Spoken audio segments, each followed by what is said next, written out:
Shalom, salam sejahtera untuk kita semua. Kabar baik bagi kita pada hari ini, ada begitu banyak gereja yang menjadi kreatif dalam mengadakan kebaktian Sabat mereka selama pembatasan fisik ditetapkan. Dan yang kedua, pandemi COVID-19 ini telah menyadarkan banyak anggota kita di seluruh dunia terhadap pentingnya pekabaran kesehatan, lebih khusus kepada pekabaran New Start. Dan mereka semua umat-umat Tuhan ini merupakan satu waktu yang baik untuk menuntun orang kepada satu pemahaman secara komprehensif terhadap hukum kesehatan yang Tuhan telah berikan bagi kita, baik secara fisik, mental, dan rohani. Jumpa lagi dalam program 100 Hari Berdoa, saudara-saudara, dimanapun Anda berada. Mudah-mudahan Anda dalam keadaan sehat dan diberkati oleh Tuhan. Dan sebelum kita membawa doa-doa kita kepada Tuhan pada saat ini, mari kita merenungkan sejenak firman Tuhan. Namun sebelumnya, mari kita berdoa. Bapa di sorga, kami rindu untuk mendengarkan firman-Mu saat ini. Roh Kudus-Mu menuntun hati dan pikiran kami. Firman ini boleh mengubahkan dalam kehidupan kami. Dalam nama Yesus kami sudah berdoa. Amin. Pembahasan kita pada saat ini adalah the privilege of persecution. Kehormatan bagi yang dianiaya. Nah, saudaraku yang kekasih, kita masih meneruskan pelajaran kita tentang khotbah di atas bukit.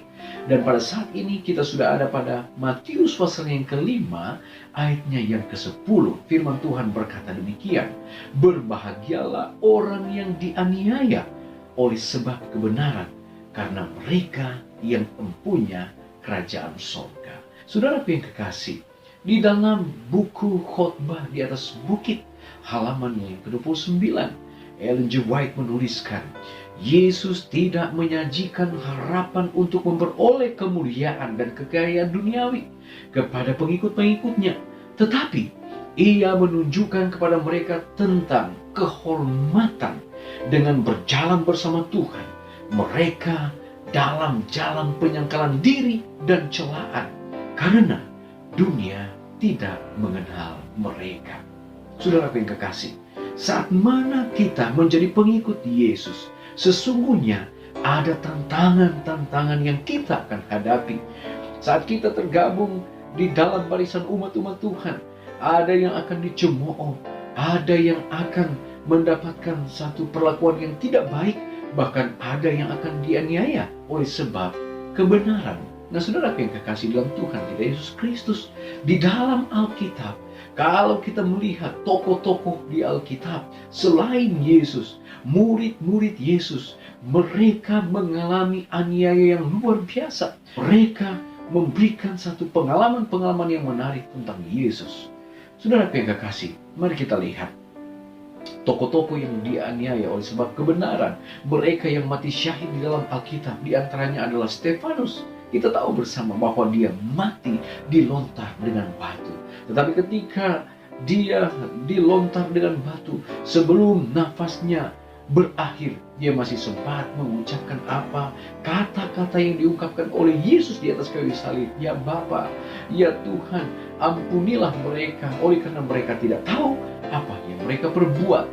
Kemudian selanjutnya Yakobus, ia dihukum mati sekitar tahun 44 Masehi oleh Raja Herodes Agrippa. Dan kemudian Filipus, ia lahir di Betsaida, daerah Galilea, tepat 10 tahun setelah kematian dari Yakobus, yaitu pada tahun 54. Rasul Filipus dikatakan telah dihukum cambuk dan dilemparkan ke dalam penjara, serta kemudian dia disalibkan dan dia pun mati syahid pada saat itu. Bagaimana dengan Matius? Matius, dia direbahkan di tanah dan dipancung kepalanya dengan halberd. Dan Matius, dia dihukum pancung dengan menggunakan halberd ini. Bagaimana dengan Matias? Matias adalah rasul yang dipilih untuk menggantikan Yudas Iskariot. Tetapi saudara, Anda tahu bahwa dia pun dikatakan bahwa dia dirajam dengan batu di Yerusalem. Bahkan sesudah itu dia dipancung. Bagaimana dengan Petrus? Saudara-saudara, kita tahu bersama bahwa Petrus ketika dia mati disalibkan. Tetapi yang berbeda adalah dia mati Bagaimana dengan Paulus? Paulus dia dibawa ke tiang eksekusi dan sesudah itu bukan disalibkan tetapi dia dihukum panjung. Itulah tokoh-tokoh Alkitab yang ada di zaman perjanjian baru saat mana mereka tetap mempertahankan kebenaran, mengabarkan kabar Injil Tuhan, memperkenalkan Yesus bagi orang lain. Mereka pun tidak lepas dari martir pada saat itu dengan mati syahid. Saudaraku yang kekasih dalam Tuhan kita Yesus Kristus, di dalam kehidupan kita, kita pun akan menghadapi tantangan-tantangan yang besar. Baik mungkin ada yang terjadi saat ini, maupun dalam perjalanan kehidupan kita ke depan. Coba Anda tanyakan dalam hati Anda, ketika kasih yang tidak mementingkan diri, kebenaran, kekudusan dinyatakan oleh orang-orang Kristen yang setia, setan akan membangkitkan penolakan dan kebencian di antara orang-orang yang memilih untuk mengabaikan suara Roh Kudus. Kita dapat memperoleh jaminan bahwa dalam semua penganiayaan yang kita hadapi, Yesus akan bersama dengan kita dan akan memuliakan dirinya melalui pengalaman kita yang penuh tantangan. Saudara, pernahkah Anda mengalami penganiayaan karena kesetiaan Anda kepada Yesus? Saya yakin banyak di antara kita yang mengalami hal ini. Anda mengalami penganiayaan karena kesetiaan Anda kepada Kristus. Banyak kisah-kisah yang kita lihat ketika ada seorang anak yang datang untuk bertobat, memberi diri mereka untuk dibaptiskan. Mereka dianiaya oleh orang tua. Ada seorang istri yang menerima Kristus, kemudian dia dianiaya oleh suaminya, oleh keluarga, dan lain sebagainya. Tetapi pengalaman-pengalaman ini menjadi pengalaman-pengalaman yang luar biasa, oleh karena Anda telah merasakan apa yang telah dialami oleh murid-murid Yesus, oleh rasul-rasul, oleh pengikut-pengikut Tuhan di waktu-waktu yang lalu. Saudara, maukah Anda yang memilih pada hari ini untuk menyingkirkan semua keinginan untuk menyenangkan dunia dan berdoa agar Anda bisa fokus dalam menyatakan kemuliaan Tuhan, walaupun hal itu mungkin mengakibatkan Anda akan dianiaya? Nah, saudara yang kekasih dalam Tuhan kita Yesus Kristus, ketika Anda mau setia kepada Tuhan, mau menjadikan Yesus yang pertama dan terutama dalam kehidupanmu, maka Anda akan menjadi pengikut-pengikut Tuhan yang setia. Sehingga Matius pasal yang kelima ayat yang ke-10, firman Tuhan berkata, berbahagialah orang yang dianiaya oleh sebab kebenaran, karena merekalah yang empunya kerajaan surga.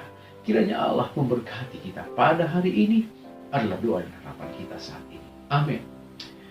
Baik, saudara-saudara, kita akan datang pada doa saat ini. Kita akan berdoa untuk pokok-pokok doa. Yang pertama, kita berdoa untuk pelayanan yang dilakukan oleh gereja kita di Norwegia, agar boleh berjalan dengan baik.